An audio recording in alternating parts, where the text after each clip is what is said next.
chaos di rumah pastinya gitu kan ya. Oke, apa lagi? Was-was. Riweuh. Was-was, ya. Ada riweuh, ya riweuh tuh apa ya? Bahasa Indonesianya apa riweuh tuh ya? eh Ya riweuh kita kan tahu lah riweuh. Repot. Repot lah gitu ya. Was-was kan. Oke, saya tertarik. Mbak Dewi kenapa muncul was-was di situ? Karena ya kalau ya untuk masa depannya sih Kang. Untuk masa depannya gitu ya. Dan kan kalau anaknya kakak kan sekolah di rumah katanya ya. Ya, nggak sekolah di rumah juga. Bukan benar-benar homeschooling juga. Kalau orang lain kan sekolah di rumah tuh homeschooling dan ada gurunya ya, ada gurunya. Maksudnya ada lembaganya, ya, ada lembaganya biasanya. Saya nggak ada sama sekali. Ada sih satu lebih ke mentoring jadinya, ya. Dan yang lainnya malah nggak ada sama sekali. Kalau misalnya itu kejadian di saya, mungkin saya ya kepikiran terus nanti ini masa depannya bagaimana ini anak-anak, apakah mereka bisa Ya, mensupport dirinya sendiri dan keluarganya nanti yang kayak gitu sih Kang. oke. Nah, informasi itu dapat dari mana Mbak Dewi? Mungkin lebih dari ke rasa ya, ngelihat Informasi kalau anak-anak tidak sekolah itu tidak menjamin masa depannya. yang sekarang kita lihat sekarang biasanya kan ya untuk bekerja mereka minta yang namanya ijazah formal yang kayak gitu sih Kang. Iya. Oke, kalau saya balik misalnya, jika Mbak Dewi yakin anak-anaknya itu punya kemampuan, punya keyakinan, punya kemampuan ketika dilahirkan, dan Mbak Dewi hanya mensupport apa yang menjadi potensinya, ya, dan dia dibekali sebuah keyakinan dalam hidup. Dalam hidup itu setiap permasalahan pasti ada solusinya, dan dia percaya diri dimanapun. Kira-kira anak yang meskipun tanpa ijazah, anak-anak itu berhasil apa enggak sih? Kemungkinan sih bisa berhasil juga, cuma apa namanya? Oke, nah situ susah kali ya. Ya, jadi kemungkinan anak-anak itu bisa berhasil stop di situ. Ketika cuman dramanya di situ. Ya, dramanya di situ. Jadi drama itu adalah apa yang dilihat oleh Mbak Dewi di kehidupan. Kalau pekerjaan itu harus pakai ijazah, harus gini, harus gitu kan ya. Pernah nggak kita membaca buku atau juga melihat bukti-bukti bahwa ada juga yang nggak sekolah misalnya, atau sekolahnya malah sampai SD doang gitu ya, tapi hidup berhasil? Ada, oke. Jadi ada juga maksudnya gitu kan ya, gitu. Nah, maksud saya adalah drama di sini adalah drama, salah satunya kalau di hal ini drama bahwa hidup berhasil tuh harus dengan ijazah. Nah, itu drama. Dramanya di situ. Sehingga anak kita akhirnya skenario kehidupannya itu adalah skenario kehidupan bayi ijazah. Dramanya itu judulnya. Kan ada drama tersanjung ya, ada drama apa namanya gitu ya. Nah, ada drama kalau sukses itu adalah ketika dia pintar. Ketika dia tidak pintar, dia tidak sukses. Itulah yang terjadi. Dramanya dibuat oleh kita sendiri. Ya, padahal ada yang tidak pintar pun sukses juga. Apa yang terjadi? Kita membatasi akhirnya, melimiting ya kemungkinan yang lain yang bisa dia terima oleh anaknya. Gitu. Jadi membatasi di situ. Nah, seperti itu ya, ini salah satu contoh nih gitu ya. Banyak banget drama-drama yang kita lakoni nih setiap harinya, ya, bahwa untuk dihormati itu dulu nih, misal angkat-angkatan baby boomers nih, mungkin angkatan Parobet lah gitu ya. Sorry nih Parobet disapa. Angkatan Parobet lah gitu kan. Orang untuk sukses, untuk dihargai itu kan perlu punya titel ya Pak ya. Apalagi kan insinyur gitu kan. ITB lagi gitu kan. Wah kayaknya pret banget tuh gitu. Nah kita kalau pengen dihormati tuh seperti itu. Dulu kan banyak banget informasi itu ya. Pak Robert mungkin juga benar nggak Pak Robert? Dulu banyak informasi yang di orang tua atau siapapun disampaikan. Sangat itu Pak. Ya, Sangat. sangat Sangat. kan. Akhirnya hidupnya mengejar itu juga kan Pak ya, gitu ya. Ya. Oke. Nah, letaknya kita dihargai dan nilai kita akhirnya ada di mana? Ada di jasa itu, ada di nilai atau di titel itu. Ada Diri beberapa. sendiri Pak. Kenapa? Diri sendiri, bawaan diri sendiri, bukan ijazah. Ya, kalau sekarang Pak Ubed udah sadar.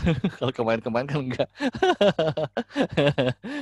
Ketika ada juga kan ada orang yang ketika titelnya nggak disebut atau titel haji atau hajahnya nggak disebut, kayaknya langsung terganggu gitu kan. Ada juga yang begitu juga kan ya gitu. Jadi dramanya juga salah satunya itu. Jadi banyak hal ya. Jadi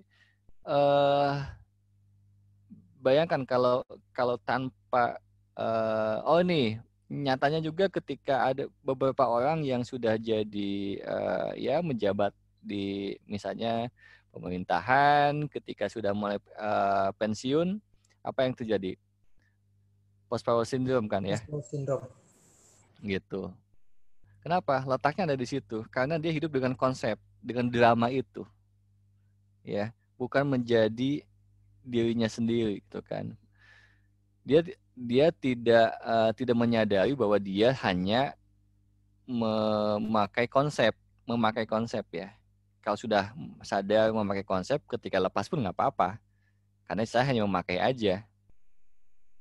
Ya, jadi saya adalah saya gitu ya. Jadi ketika itu nggak ada, itu kan sudah pensiun, ya saya ya begini memang gitu kan. Dan lepas, bebas gitu kan, tetap santai, tetap bahagia gitu kan. Gitu. Jadi banyak banget drama penilaian, drama status, ya, drama lain sebagainya, harus begini, harus begitu, ada dogma-dogma, doktrin dan lain sebagainya. Itu akhirnya memunculkan ekspektasi-ekspektasi akhirnya. Ya. Ketika itu muncul, apa yang terjadi? Yang terjadi adalah ya Anda menderita. Anda jadi victim. Ya, persis kayak sinetron ya. Berdrama seperti itu. Jadi yang paling enak adalah ya udah jalanin aja sesuai dengan kesadaran kita, perlu bagaimana dan lain sebagainya gitu. Oke ya. Nah, kita latihan sekarang.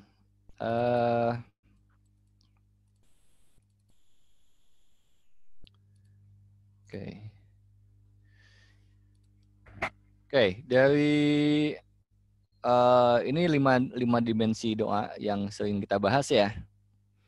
Jadi hidup itu sekarang apa sih niat dan dorongan motivasinya? Awalnya kita cek dulu, apakah kita ngikutin konsep? Apa memang maunya kita nih? Maunya begitu? Maunya saya melakukan ini? Ya, cek apakah itu berasal dari diri kita sendiri atau dari orang lain ketika melakukan sesuatu. Yang kedua, apa yang ketika kita misalnya muncul apa ya? Misalnya berkeluarga lah ya misalnya. Kita berkeluarga, niatnya apa? Apakah benar dari diri kita atau karena di luar diri kita? Harus nikah misalnya. Berkeluarga tuh harus begini, harus begini, harus begitu. Yang sukses berkeluarga itu yang begini, yang lain sebagainya lah. konsep keluarganya akhirnya muncul di pikirannya adalah pikiran konsep-konsep. Konsep-konsep bahwa istri itu harus begini, suami harus begini, nanti anak harus begini, begini, begini. Nanti di pikirannya begitu muncul. Ya. Atau di pikirannya sebaliknya. Anda menerima ya apa adanya aja. Ya, dan saling bertumbuh aja gitu kan. Nah, kalau tidak yang pasangan yang lainnya tidak melakukan pertumbuhan sesuai dengan ekspektasi Anda, apa yang terjadi? Apakah kecewa? Kenapa kecewa? Karena Anda punya ekspektasi di situ. Tapi kalau enggak, ya sudah, balik lagi ke diri kita kan. Kita bertumbuh, ya kita akan tetap sama-sama bareng. Ya. Dan bagaimana yang perlu kita lakukan secara efektif dalam berkomunikasi, dalam berinteraksi dan lain sebagainya. Ya, misalnya kita lagi ngomongin berkeluarga lah ya. Terutama nih bagi ada yang bujang-bujangan juga kan di sini ya. Cek niat ya, pikiran dan pikirannya ada apa. Emosinya apa? Perasaannya itu ketika kita ada punya niat berkeluarga itu. Ya. Ketika bayangkan Anda sudah berkeluarga, apa yang terjadi? Emosi apa yang muncul? Cinta kan misalnya. Oh ya saya cinta gitu kan. Awal-awal doang. Ya. Buktinya ketika ada sesuatu yang mulai ketahuan belang-belangnya gitu ya, yang Anda tidak sukai, Anda mulai nggak suka tuh gitu kan, misalnya. Ya kan ya. Karena kalau awal-awal masih kasmaran ya, tertutup ya, bucin kalau anak istilah sekarang, buta cinta. Ya. Udah ketahuan ternyata gitu kan bahwa ada hal yang tidak disukai, dan itu pun tidak disukai itu juga karena konsep juga. Anda terpengaruh dengan konsep juga. Apa perasaannya? Apakah Anda sudah benar-benar cinta? Ataukah ketika Anda tidak pasangan Anda tidak sesuai dengan ekspektasi Anda, cinta itu jadi nggak ada? Itu bukan cinta berarti. Anda sedang bertransaksional sedang transaksional sedang sama pasangan Anda. Begitu juga sama anak Anda. Ketika lagi nurut ya, ketika lagi baik-baiknya, nilainya bagus, unyu-unyu banget kayaknya anak kita ya. Senang gitu ya. Ketika mereka akhirnya melakukan sesuatu yang kita tidak sukai, hilang cinta kita kepada mereka. Ya, kita kesel, kita marah dan lain sebagainya. Jadi cinta kita, apakah benar-benar cinta? Jangan-jangan kita sedang transaksional di situ. Ya. Gimana ekspresinya? Gimana sense tubuhnya ketika melakukan itu? Apa perkataan yang diungkapkan? Dan bagaimana setelah kita menyadari itu semuanya, ya, jika itu terjadi, coba amati lagi. Amati lagi apa yang perlu kita perbaiki, ya. Apa yang perlu kita perbaiki sehingga kita bertransformasi. Ya, jadi tidak ada yang stuck, ya. Kita sebagai ayah, sebagai sebagai ibu, istri, suami, sebagai anak, atau siapapun itu tidak stuck pertumbuhannya. Kesadarannya terus bertransformasi terus-menerus. Ya, jadi cek semuanya ini, apa niatnya, apa yang ada di pikiran Anda, ya. Bagaimana emosi, perasaannya, apakah destruktif, apa konstruktif. Ya, sense tubuhnya apa? Ya, perkataannya apa yang sering muncul, ya, karena ini juga doa juga ya. Nah, jika Anda menyadari ada hal-hal yang tidak selaras ya dengan diri sejatinya, Anda bertekadlah dalam bertransformasi ya.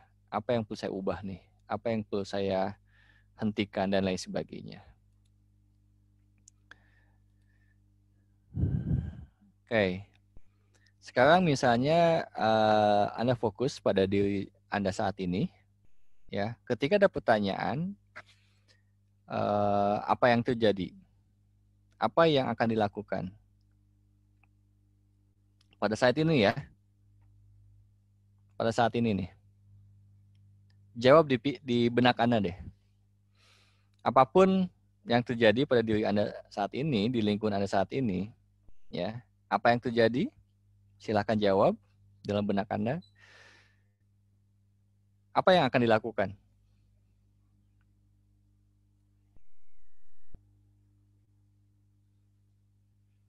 Sudah dapat jawabannya? Atau masih nyari-nyari? Oke, apa yang terjadi? Apa yang akan dilakukan? Fokusnya ke diri Anda ya, bukan menurut konsep. Apa yang perlu dilakukan menurut Anda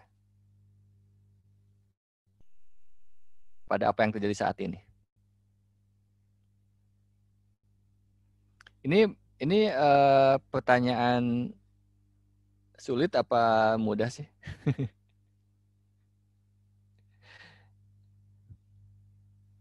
Dijawab di chat apa jawab masing-masing sendiri, tulis sendiri, Kang? Ya, boleh di chat, boleh, atau di benaknya sendiri. Tapi saya memastikan udah dapat, udah terjawab belum? Karena tadi saya lihat mukanya ada yang kayak nyari-nyari gitu. Masih nyari-nyari. Apa yang terjadi dan apa yang akan dilakukan gitu. Langsung tanya ke dirinya, ya. Jadi kalau tanya ke dirinya tuh lah, matanya tuh ke sini, nunduk ke diri kita, bukan begini. Berarti Anda lagi nyari ide konsep di luar. Ya.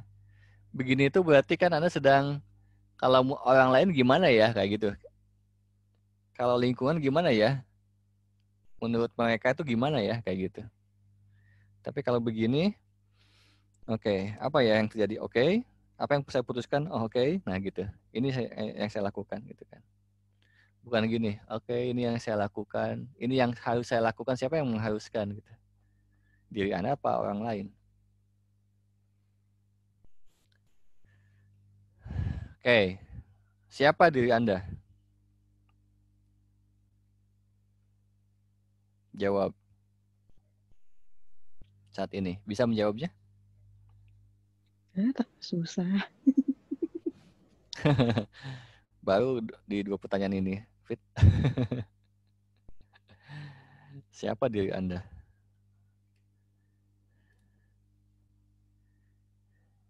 Ya. Kenapa diri Anda melakukannya? Jika tadi sudah ada dapat, ya, apa yang akan dilakukan, ya, dan siapa diri Anda, terus kenapa diri Anda melakukannya? Dengan apa yang terjadi sekarang? Kenapa?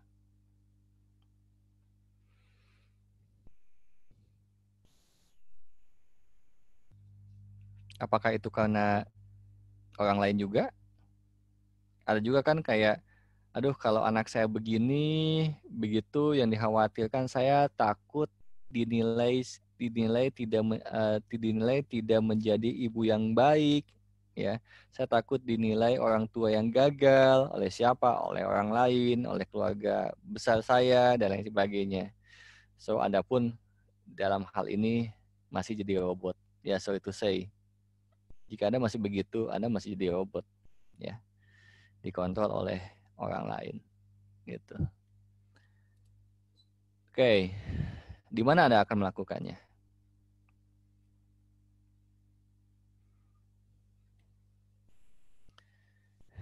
Bagaimana Anda melakukannya? Menurut Anda, bukan menurut orang lain. Kapan? Menurut Anda.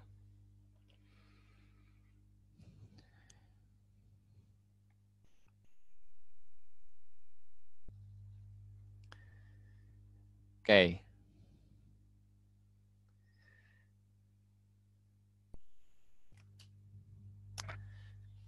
Oke, saya selalu bilang ke orang-orang yang memandang tinggi level sekolah. Sebentar. Misal lulusan lulusan SMA lebih baik dari sarjana mungkin ya. Pengalaman kerja dengan yang lulus dengan S2, S1 ya. Baik dari S2. Oh. Pijitnya ke ini. pengalaman kerja dengan yang lulus dengan S2. Walaupun sekolah tidak kreativitas bisa timbul timbul tinggi. Tapi kalau orang itu ada kemampuan dan kemauan, maka kreativitas akan timbul dengan pemikiran-pemikiran yang lebih dari dia, yang levelnya lebih tinggi. Iya, bisa. Ya, bisa. Saya adalah latar belakang saya teknik mesin, ya. Latar belakang saya teknik mesin, saya kalau Pak Robert ya ITB-nya saya di Polteknya ya, gitu ya. Saya D3 AMD. Jadi AMD itu adalah kalau di orang Bandung bilang mah abdi mah diploma gitu ya. AMD. Nah, terus dalam pekerjaan ya konsep itu terjadi ya, konsep bahwa kalau D3 posisinya di sini dan lain sebagainya gitu ya, konsep. Dan saya akhirnya keluar dari dari konsep itu dan saya menjadi diri saya sendiri yang saya sukai dan akhirnya saya di bidang inilah gitu ya, lebih menjadi suka sebagai life coach, membahas tentang kehidupan, tentang manusia ya, perkembangan manusia dan lain sebagainya. Dan semuanya lebih banyak saya memandang ke diri saya bukan ke orang lain. Saya pernah membahas misalnya kalau saya itu di belakang saya ada buku-buku, tidak semua yang dan saya bisa pastikan semua buku itu adalah hanya halaman pertama saja atau kedua pengantarnya saja yang saya baca ya. Yang lainnya nggak saya baca gitu ya. Jadi kayak koleksi aja ya dari pembelian orang lain dan sebagainya. Jadi saya bukan seorang yang gemar membaca ya. Jadi tapi saya lebih banyak menggemar membaca diri saya ya, membaca kehidupan. Jadi itu juga bagi saya membaca. Nah, setidaknya gitu kan, kalau kita tadi kayak Mbak Lohita nih gitu kan, itu dari konsep-konsep yang ada, tapi di lelahnya saya bisa berkomunikasi dengan yang berpendidikan tinggi, ya. Malah saya juga sering ngobrol dengan ya sampai level menteri saya pernah gitu ya. Padahal saya datang ke sana hanya untuk healing gitu ya, untuk healing. Tapi kenapa nyambung ngomongin negara, ngomongin ini, ngomongin kehidupan, ngomongin berbagai macam dan nyambung gitu ya. Dan waktu itu saya setara ya, saya benar-benar setara tuh ya, benar-benar diajak makan dinner gitu kan di satu meja dan kita asik ngobrolnya itu ya. Nah seperti itu ya teman-teman. Jadi ya apa yang terjadi di lingkungan saya juga lingkungan yang ya sayangnya kalau di sini ada Mbak Retno biasanya itu Pak Adi itu juga seorang profesor ya belajar juga sama saya gitu ya, di situ diskusi dan sebagainya nyambung gitu ya. Jadi saya keluar dari drama gitu ya, saya keluar dari konsep dan saya meskipun tahu nggak IPK saya berapa? Pernah saya bilang ya, Wiro Sableng ya 212 IPK saya itu itu Wiro Sableng banget. Tapi ya ini saya gitu kan. Bayangkan kalau itu bahwa yang IPK-nya kecil, yang lulusan apa, yang nggak pintar itu nggak berhasil. Saya alhamdulillah, saya menganggap diri saya sukses dalam berkeluarga, saya sukses dalam mendidik anak juga. Ya, saya insya Allah cukup juga ya. Meskipun saya waktu kemarin juga, saya pernah dengar, kemarin saya sampaikan ya, saya 0 ya di rekening saya ya. 0 gitu kan. Dan alhamdulillah sekarang pulih kembali gitu ya. Bukan hanya pulih, lebih pulih malah gitu ya. Dalam waktu berapa nih? Seminggu ya? Kan ketika kita ketika kita tidak membatasi, tidak melimiting belief kita gitu ya. Inilah yang terjadi. Jadi stoplah berdrama dan membatasi diri kita ya. Enggak kok, hidup itu easy ya. Jadi Malah sekarang tuh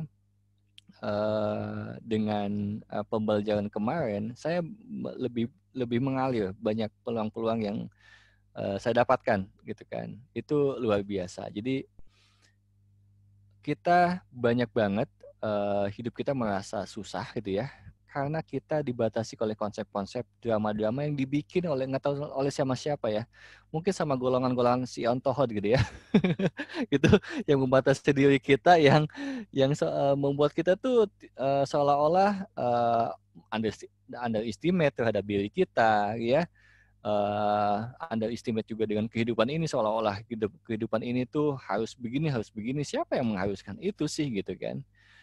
Siapa ya perlu sukses itu harus punya ini dan punya itu gitu kan, enggak gitu ya. Kita hanya ikutin follow diri kita mau bagaimana, justru disinilah pembuktian ketulusan kita sebagai manusia ya.